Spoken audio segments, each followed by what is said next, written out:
caminhar para quê? Para a construção de um grande projeto nacional na área da saúde. Um projeto nacional que, ganhando uma grande consciência, que podendo inclusive ser suprapartidário, que podendo fazer quase que um grande gesto de desejo e força, transformar em uma vontade tão grande que se torne irreversível.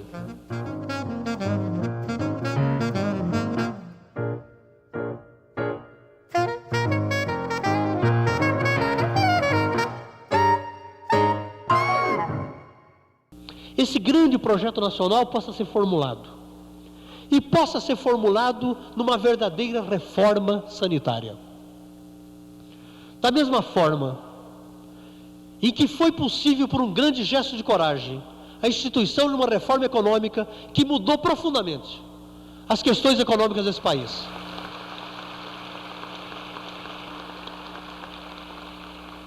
Ou seja, na realidade, a reforma sanitária seria um processo que questionaria as próprias bases de estruturação da sociedade capitalista, de certa forma. Ou seja, ela transcenderia muito o espaço mais restrito de atuação do sistema de saúde, né? A reforma sanitária se derrama para as outras áreas, para os outros aspectos da realidade social e política que não estão contidos dentro do SUS, né? Nós todos sabemos que naquele momento o Partido Comunista defendia a redemocratização da saúde a partir de um processo político por dentro do Estado, enfim, a partir da mobilização da sociedade. E aí o Aroca, né, claro, ele surge como uma liderança natural, intelectual no primeiro momento, né, sem dúvida, porque o trabalho que ele escreveu é um trabalho brilhante. Nós íamos atrás de uma formação também, né, lendo Marx, lendo Capital, lendo Martha Harnack, lendo Foucault, e que foi assimilada por esse grupo para fazer uma reflexão que conduzisse, vamos dizer, uma renovação do ensino, tanto da sociologia quanto da própria medicina social. Que era uma proposta de trazer para o interior da formação médica uma visão holística do homem e das práticas médicas. Como foi possível, durante esse período, montar um sistema tão perverso de saúde, que não atende ao interesse de mais ninguém, onde o indivíduo não é tratado no mínimo da sua dignidade humana, que é ter nome e sobrenome, em que todos os homens são transformados em Zé e todas as mulheres em Dona Maria? Então, nesse momento que os sanitaristas nos anos 70 estavam sendo bastante restringidos por todas as formas de repressão, uma parte dos sanitaristas sempre ia tendo a arte de encontrar esses espaços. E quando uma parte dessa parte era impossibilitada, em outro lugar surgia outra parte da parte que substituía. E sempre uma minoria, nos momentos mais repressivos, havia uma minoria que quase que rodiziava em pessoas físicas, mantendo acesa a chama das mudanças e acumulando experiências, formando novos patamares crescentes para etapas futuras. Nesse mesmo momento, sem saber, sem consultar, sem ter informação, mais tarde nós viemos a saber que isso estava acontecendo em outras cidades médias. Estava acontecendo em Campinas, estava acontecendo em Joinville, em Santa Catarina, estava acontecendo em João Pessoa, na Paraíba. E o Arouca estava em Campinas nessa mesma etapa, trabalhando com uma equipe inicialmente num bairro de Campinas, Jardim das Oliveiras, e depois passaram a trabalhar no município vizinho de Campinas, que era Paulínia, dentro dessa mesma perspectiva estratégica de mobilizar vereadores, mobilizar lideranças da população e, se possível, mobilizar até prefeitos ou secretários municipais. E as interrogações eram como instituir um novo modelo, né, de atenção à saúde no Brasil, né? Quer dizer, essa era a reflexão que estava por trás de um trabalho que ali estava localizado numa prefeitura e tudo mais. É um sistema de saúde cuja experiência foi gerada nas experiências de trabalho comunitário ao nível de bairros, nas experiências que a igreja realizou em termos de trabalho, nas experiências que os sindicatos realizaram, na experiência que as secretarias de saúde estaduais e municipais enfrentaram no sentido de transformar esse sistema. Praticamente foi aí que nasceu no Brasil, de uma maneira concreta e não só teórica, nasceu a proposta da atenção integral à saúde. essas periferias urbanas não precisavam só de medicamentos e de consultas e internações, e não podiam também ficar satisfeitas somente com programas de prevenção, programas preventivos.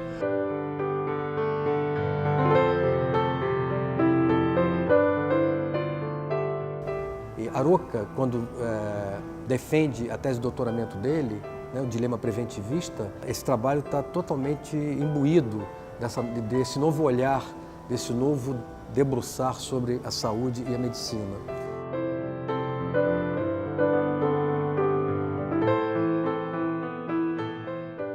O que significa esse conceito de saúde, que é quase colocado como alguma coisa a ser tingida? Que não é simplesmente que as pessoas não tenham doença, é mais. É um bem-estar social, que tem o direito à casa, que tem o direito ao trabalho, ao salário condigno, à educação, a ter informações sobre como se pode dominar esse mundo e transformá-lo, que tenha direito ao meio ambiente, que não nos seja agressivo, mas pelo contrário, que permita a existência de uma vida digna e decente, que tenha direito a um sistema político que respeite a livre opinião, a livre possibilidade de organização, a livre possibilidade da autodeterminação de um povo, e que não esteja todo o tempo submetido ao medo da violência.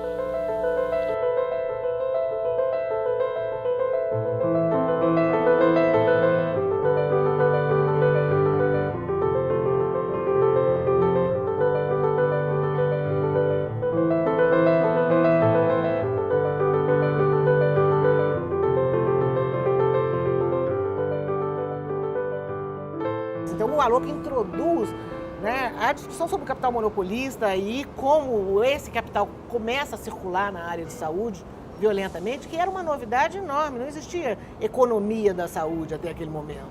A compreensão que se tinha é que não era possível melhorar o nível de vida da nossa população enquanto persistisse nesse país um modelo econômico concentrador de renda e um modelo político autoritário. Essas vertentes, digamos assim, dão a base teórico, conceitual e política da tal da reforma sanitária. E aí o SEBS, Centro Brasileiro de Estudos de Saúde, né, surge em 1976, interessante porque ele surge em São Paulo, pelas mãos de Davi Capistrano Filho e José Rubens de Alcântara Bonfim, surge muito como a necessidade da construção de um veículo para a disseminação dessas novas ideias. O SEBS conseguiu aglutinar um conjunto de pessoas em torno de algumas ideias força e de uma proposta política. E mesmo que a boa parte fosse do partidão, conseguiu ser amplo o suficiente para não ser uma entidade partidarizada. Foi aqui no Rio que o SEBS transcendeu a visão de um centro de estudos para veiculação de ideias através de uma revista ou de realização de debates para um centro de estudos que colocou a questão da saúde e da democracia como eixo político do movimento de reforma, não só de reforma do setor saúde, mas também de reforma da própria sociedade.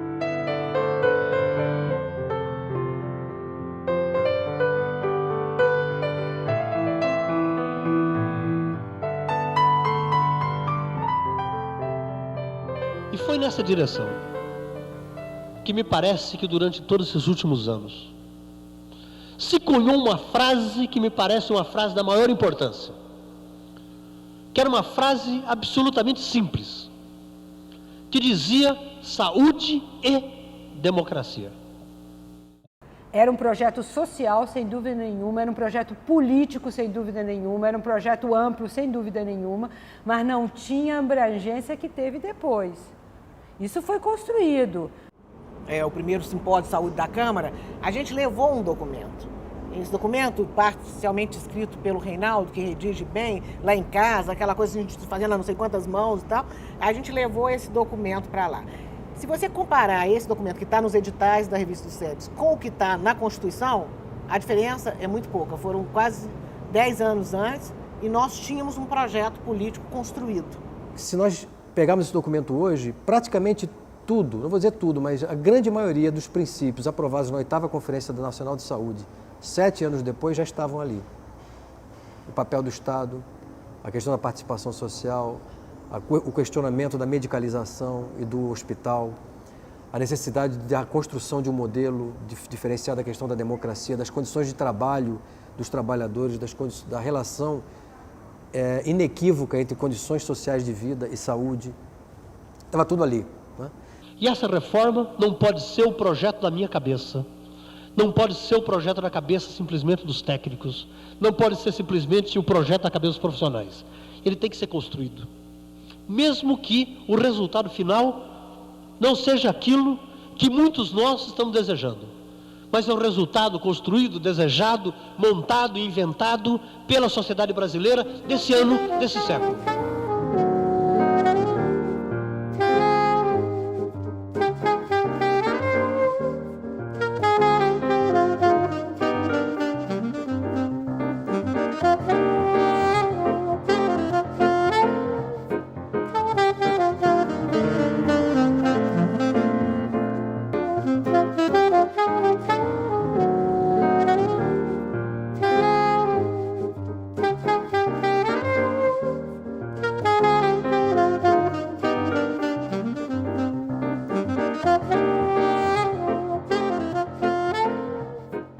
E aí é interessante, quer dizer, na contramão das tendências mundiais, quer dizer, os anos 80, início dos anos 90 em todo o mundo, foi exatamente o questionamento do papel do Estado como provedor de serviços de saúde. Né? Na Inglaterra, em todos os países, na verdade era o mercado como a grande solução para essa questão. Então você construir num país com tantas desigualdades como o Brasil, um país com dificuldades, na contramão de todas as tendências internacionais, um projeto solidário que defende a universalização, defende a equidade, defende o Estado como grande provedor dos serviços, com controle social, com qualidade, é um fenômeno, é alguma coisa importante, né?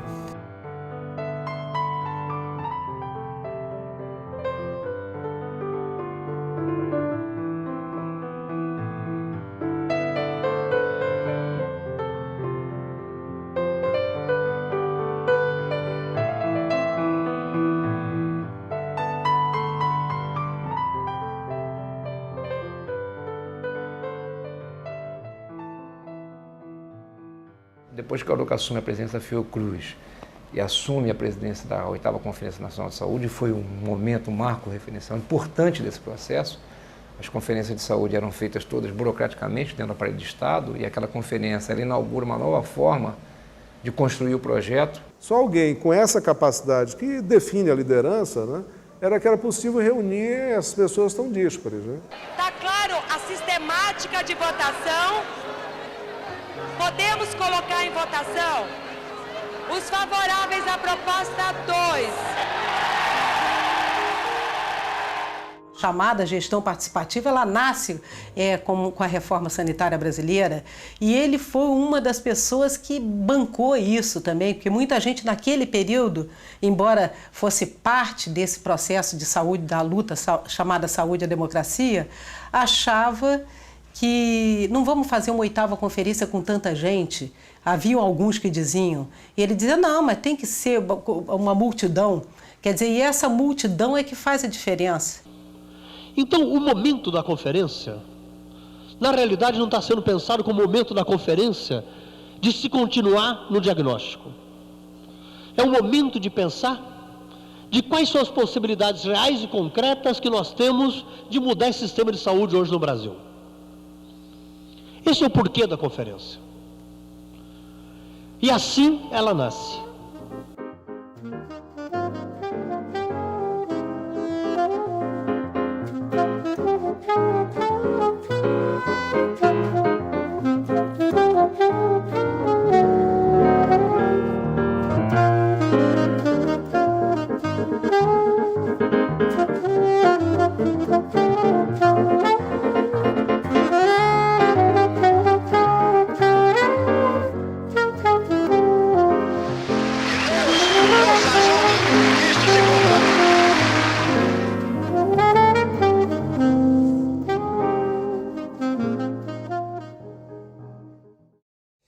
criamos as comissões, e aí a intensa participação com audiências públicas, e em cada capítulo desse você aí chamava especialistas, a sociedade organizada trazia as suas reivindicações, as suas propostas, e na área da saúde, quem inclusive participou como representante da sociedade civil em audiência pública no plenário da Assembleia Nacional Constituinte foi Sérgio Arouca.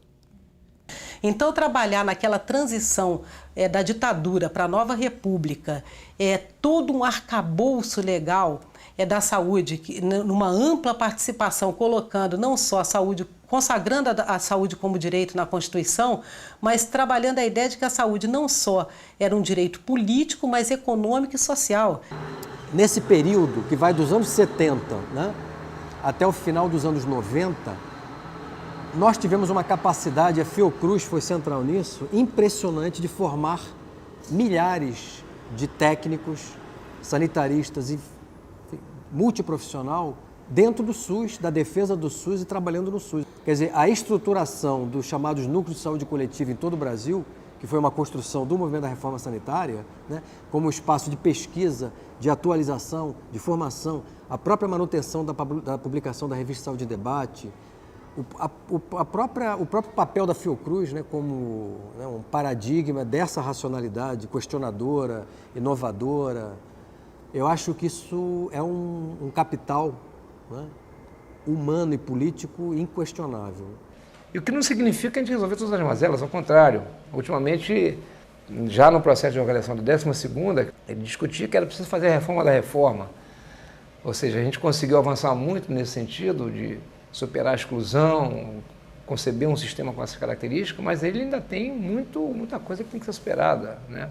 Ainda tem muita exclusão, ainda tem a questão da desumanização do serviço. E o projeto, ele só aponta para um sentido. E se nesse sentido ele não der resultado, o projeto falhou, que é a melhoria das condições de vida da população. O Arouca falava muito nisso, né? Nós temos que construir um novo modelo. Esse modelo está falido, ele usava muito essa palavra. Esse modelo que não dá conta ao mesmo tempo da patologia, mas que não dá conta da singularidade de cada cidadão, que não dá conta do sofrimento e que não dá conta de olhar para as condições sociais em que essas doenças se desenvolvem, é um sistema que não nos interessa. Daí a necessidade da reforma da reforma, né? Não é nenhuma crítica às diretrizes do SUS. A gente tem que ter universalidade, tem que ter equidade, tem que ter integralidade, o sistema tem que ser hierarquizado. Bom, e daí? Como é que organiza um hospital? O que é um hospital com reforma da reforma? Atenção primária. Adianta encher de médico a atenção primária para medicalizar a vida? A saúde coletiva, nós vamos ser uma saúde coletiva vitoriana, como está ficando? Obesidade faz mal, sal faz mal, álcool faz mal. O neovitorianismo cabe aos sanitaristas passar medo nos outros, né? Como é que nós vamos incorporar a história de vida na clínica, a história da comunidade na saúde coletiva, trabalhar com redução de dano e não com discurso moralista, né? Mas com integração da vida. Então, de repensar o programa de saúde da família, não é de jogar fora o programa de saúde da família, mas de reconstruí-lo, né? De fazer uma intervenção no hospital não só financeira, não só administrativa, mas repensando a organização, a relação, o papel. Eu acho que a importância do Arouca é que a obra dele não foi uma obra encerrada, autorreferida, datada. Ela tem essa característica, mas ela tem a característica de amplitude, de abrir perspectivas, de instigar desdobramentos. Mas eu acho que é exatamente por aí que é o caminho. Eu acho que nós temos que aprender a viver com a diversidade, nós temos que aprender a viver com o coletivo, e vai ser na diversidade, vai ser no coletivo, é que nós vamos construir nosso projeto. Imaginando que na construção disso, muitas vezes nós vamos errar. Mas nunca vamos errar o caminho que aponta para a construção de uma sociedade brasileira mais justa. Muito obrigado.